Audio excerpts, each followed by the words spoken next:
Hai guys, welcome back to my YouTube channel. Oke, di video kali ini aku bakalan bahas tentang neraca pembayaran negara Indonesia. Nah, namaku Anggiani dan NIM 661915. So, mari kita langsung ke penjelasannya aja. Oke, pertama saya akan jelaskan apa itu neraca pembayaran Indonesia.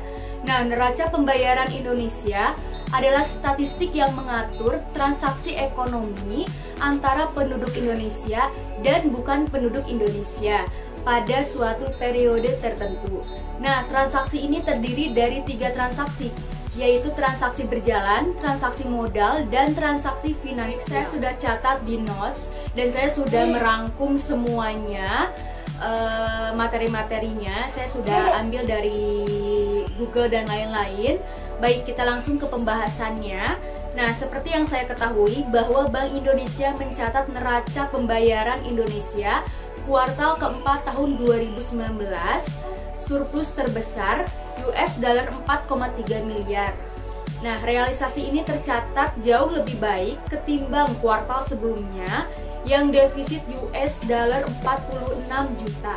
Direktur 4 Eksekutif BI Oni Widjanarko mengatakan surplus neraca pembayaran ditopang oleh surplus transaksi modal dan finansial yang meningkat. Nah, serta defisit transaksi berjalan yang tetap terkendali. Dengan begitu, posisi cadangan devisa akhir Desember 2019 mencatat US dollar 129,2 miliar atau naik dari September 2019 yang hanya US dollar 124,3 miliar. Posisi cadangan devisa itu setara dengan pembiayaan 7,6 bulan impor atau 7,3 bulan impor dan pembayaran utang luar negeri pemerintah, serta berada di atas standar kecukupan internasional sebesar 3 bulan impor. Nah, surplus transaksi modal dan finansial mencapai US dollar 12,4 miliar per kuartal atau lebih tinggi dari kuartal sebelumnya, US dollar 7,4 miliar.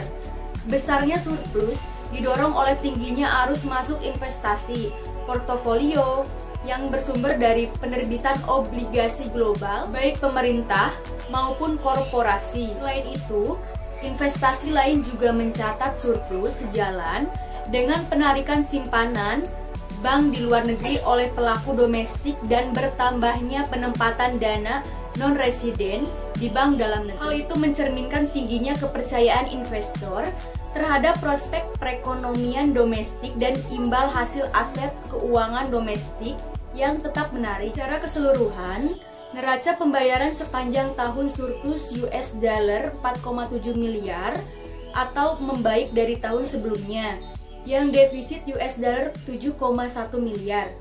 Defisit neraca transaksi berjalan sebesar US dollar 30,4 miliar atau 2,72% dari PDB atau membaik dari tahun lalu, yaitu 2,94%. Serta senantiasa memperkuat koordinasi dengan pemerintah dan otoritas terkait guna meningkatkan ketahanan sektor eksternal, termasuk pendorong peningkatan penanaman modal asing atau PMA. Nah, prospek aliran masuk modal asing juga diperkirakan tetap besar. BI akan terus memperkuat bauran kebijakan guna menjaga stabilitas makroekonomi dan sistem keuangan, mendorong peningkatan penanaman modal asing. Dan penjelasan tentang neraca pembayaran Indonesia. Terima kasih sudah mendengarkan dan mohon maaf jika ada salah kata-kata. Terima kasih sekali lagi. Wassalamualaikum warahmatullahi wabarakatuh.